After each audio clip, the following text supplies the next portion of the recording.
Hello बच्चों, let's read this question. The question says, incandescent bulb are designed by keeping in mind the resistance of their filament increases with the increase in temperature.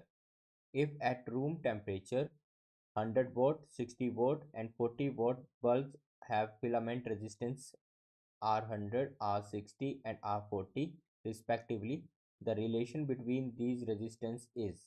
तो हमें इस question में कहा है कि bulb की जो फिलामेंट है उसका जो रेजिस्टेंस है वो इंक्रीज कर जाता है टेम्परेचर के साथ।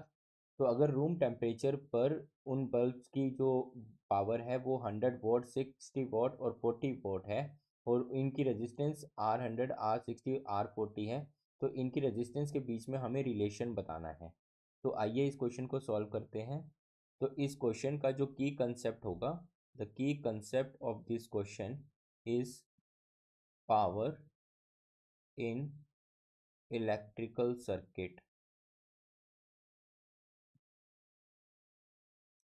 अब पावर का जो फॉर्मूला होता है P is equal to V square by R, that means power is inversely proportional to R.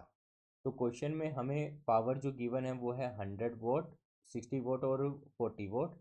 तो पावर का जो रिलेशन हो जाएगा that P100 is greater then P60 is greater then P40। तो इस रिलेशन के अकॉर्डिंग, तो 1/R100 की वैल्यू सबसे ज़्यादा होगी, उसके बाद होगा 1/R60 और उसके बाद होगा 1/R40। तो यहाँ से 1/R100 is greater than 1/R60 is greater than 1/R40 आता है। तो आइए अब ऑप्शन चेक करते हैं।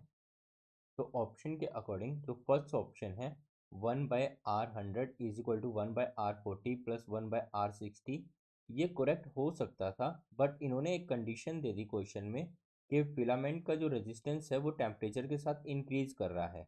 अगर हम टेम्परेचर को कांस्टेंट रखते हैं तो इक्वालिटी ये भी ठीक होता है ऑप्शन। तो सेकंड ऑप्शन बोलता है R100 is equal to R40 plus R60।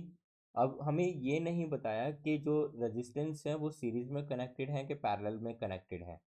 ठीक है, तो अगर वो बोलता कि सीरीज में कनेक्ट है तो बी ऑप्शन करेक्ट होता।